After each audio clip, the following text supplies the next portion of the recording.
Assalamualaikum warahmatullahi wabarakatuh.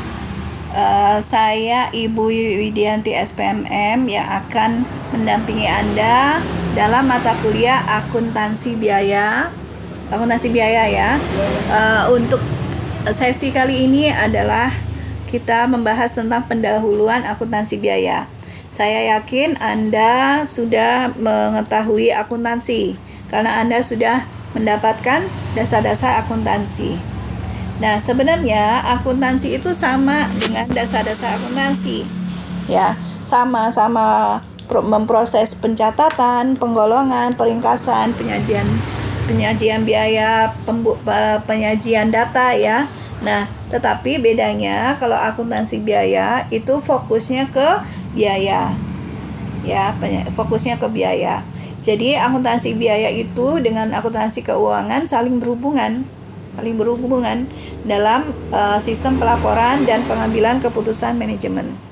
Tujuan atau manfaat akuntansi biaya ada 3. Yang pertama, menentukan harga pokok produk atau jasa yang dihasilkan perusahaan dengan tepat dan teliti.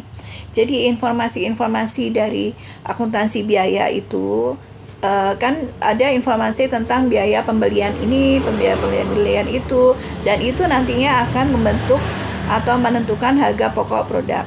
Juga perencanaan dan pengendalian biaya. Yang kedua adalah perencanaan dan pengendalian biaya, di mana biaya yang sudah direncanakan dikendalikan biayanya. Apabila misalnya ini perusahaan donat, rencana beli terigunya direncanakan harga terigu sebesar 5.000 ya, tetapi di pasar ada banyak harga produk. Anda cari dikendalikan yang harganya sesuai dengan rencana. Dan yang terakhir, pengambilan keputusan khusus.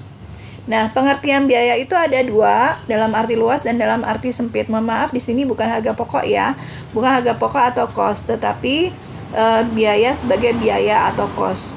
Dan biaya ini yang membentuk harga pokok.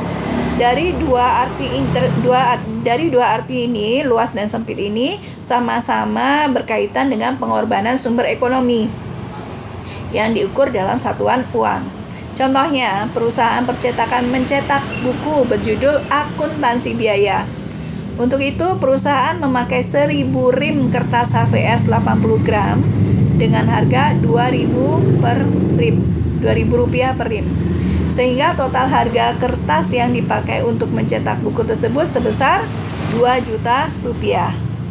Nah, pengorbanan sumber ekonominya apa?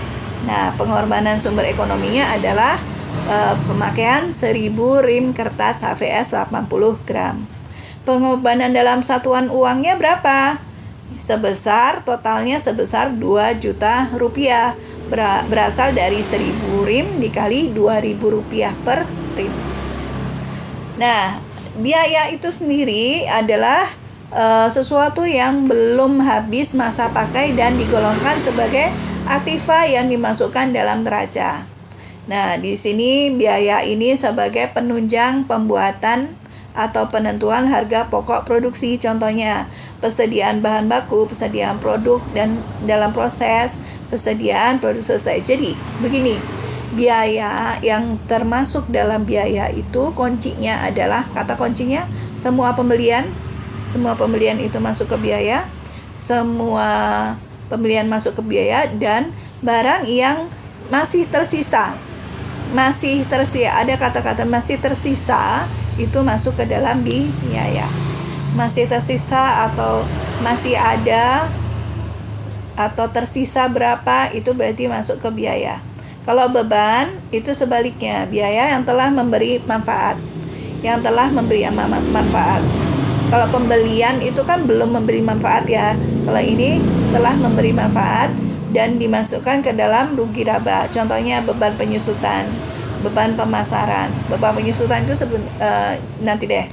Nah, seperti ini pembelian mesin dan penyusutan mesin.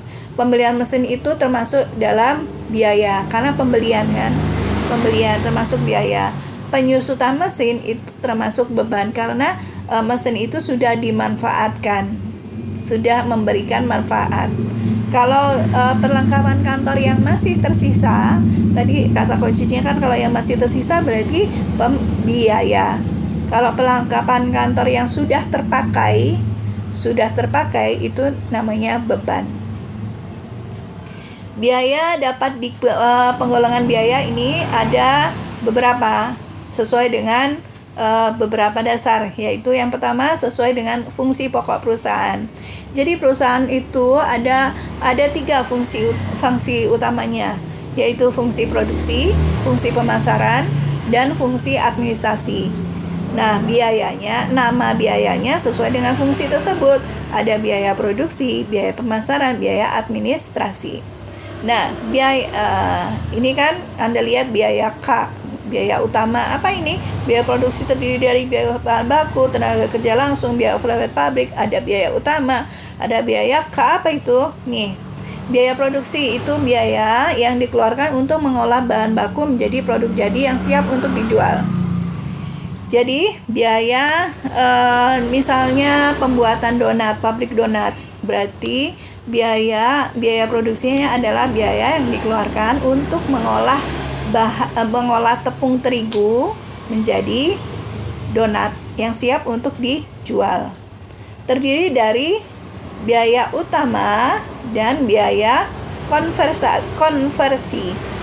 Jadi yang di slide Anda itu kan biaya K, itu biaya konversi namanya. Biaya utama itu terdiri dari biaya bahan baku dan biaya tenaga kerja langsung. Biaya bahan baku itu biaya yang dikeluarkan untuk membeli bahan baku. Begitu juga dengan biaya tenaga kerja langsung. Biaya yang dikeluarkan untuk menggaji tenaga kerja langsung. Nah, ini ada tenaga kerja langsung, ada tenaga kerja tidak langsung. Kalau tenaga kerja langsung itu yang langsung berkecimpung dalam produksi.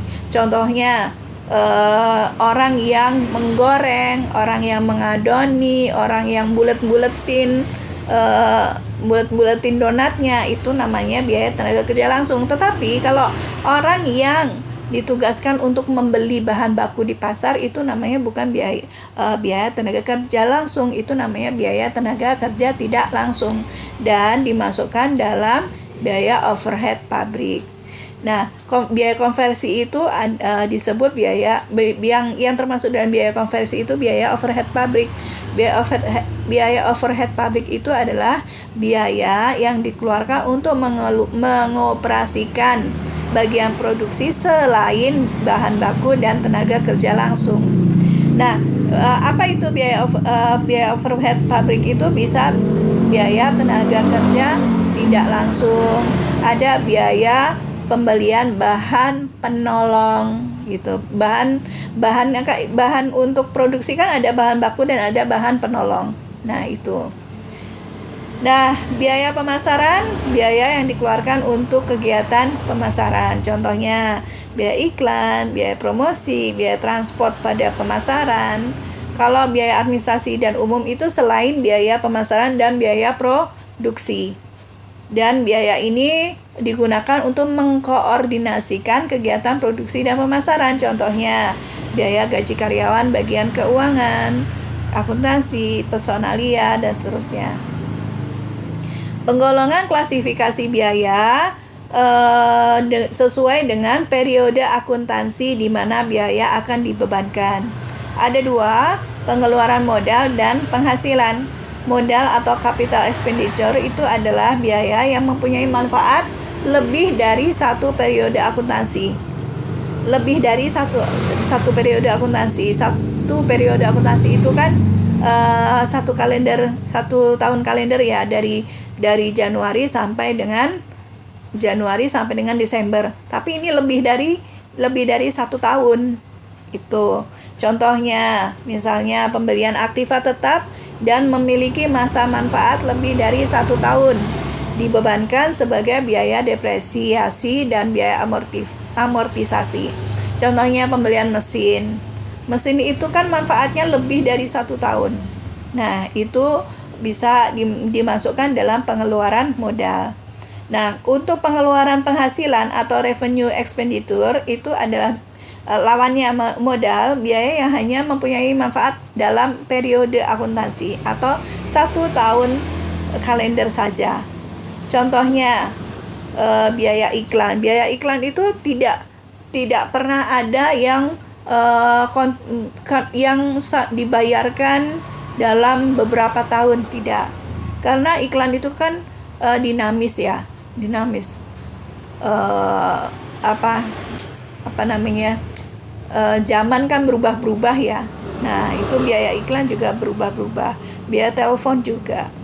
Nah, untuk selanjutnya, biaya sesuai dengan objek atau pusat biaya yang dibiayai. Ada biaya langsung dan biaya tidak langsung. Biaya langsung itu biaya yang terjadi karena adanya sesuatu yang dibiayai. Jika sesuatu yang dibiayai tersebut tidak ada, maka biaya langsung ini tidak akan terjadi. Contohnya, biaya langsung pada bagian produksi, biaya bahan baku dan biaya tenaga kerja langsung. Jika tidak ada produksi, maka tidak ada pembelian bahan baku. Tidak ada pembelian bahan baku berarti tidak ada orang yang mengerjakan, ya kan? Gitu.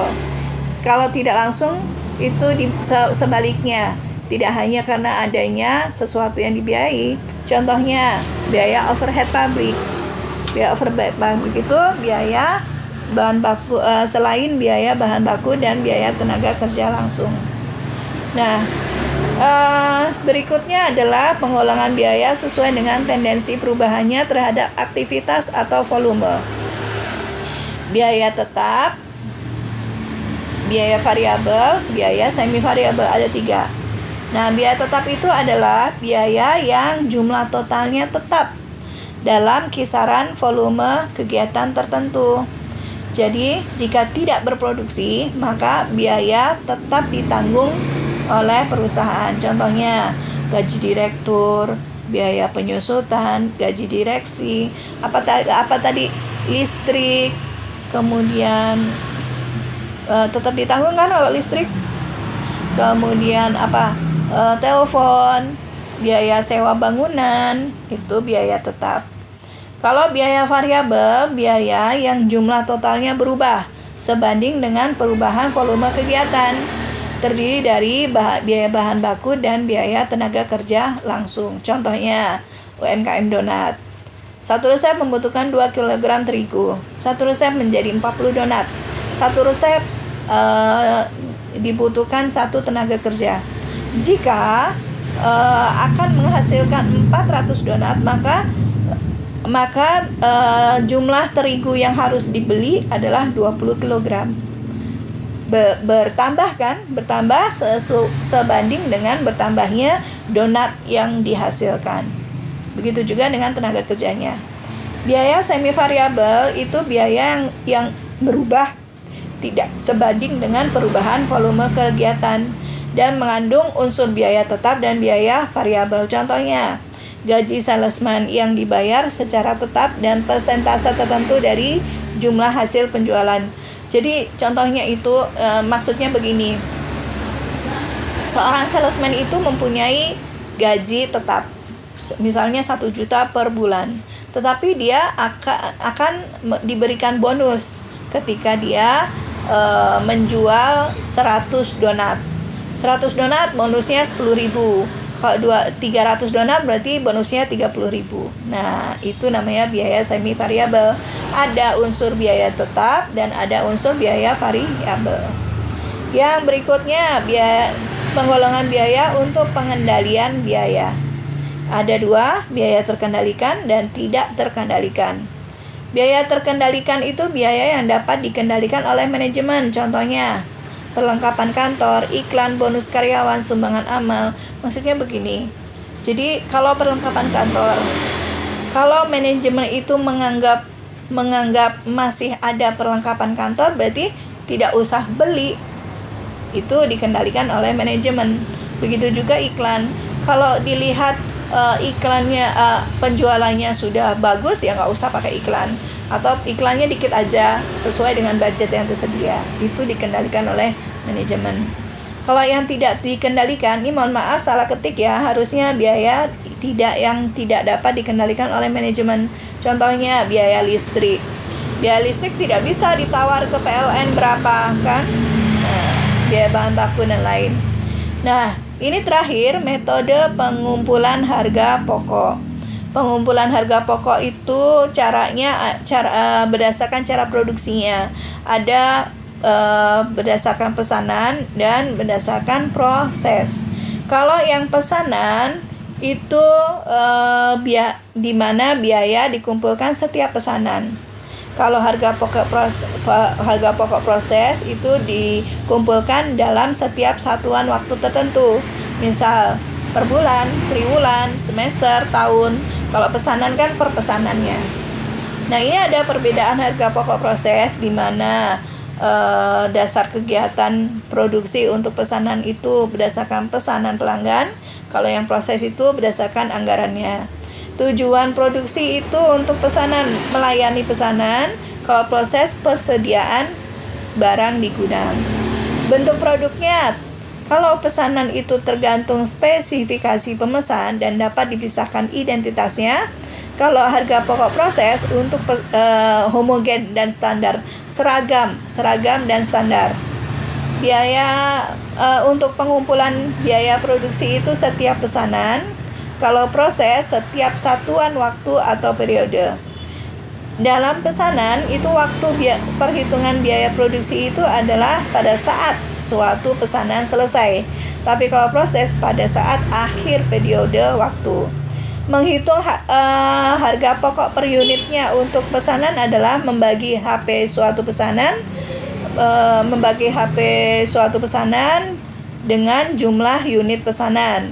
Kalau proses, membagi HP periode tertentu dengan unit produksi periode tersebut.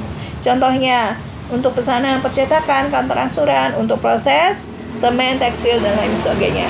Intinya, kalau proses itu biasanya untuk perusahaan besar dan memproduksi yang seragam dalam waktu yang lama per periode. Kalau semen itu kan perusahaan besar dan variasinya dikit biasanya kalau proses. Kalau pesanan itu variasinya banyak biasanya. Variasinya banyak dan sesuai apa yang dibutuhkan oleh pemesan gitu ya. Kalau UMKM itu termasuk dalam pesanan. Oke, ini sudah selesai semuanya. Anda bisa bisa mengerjakan tugasnya. Oke? Semoga apa yang saya sampaikan bisa Anda pahami dan bermanfaat untuk Anda. Wassalamualaikum warahmatullahi wabarakatuh.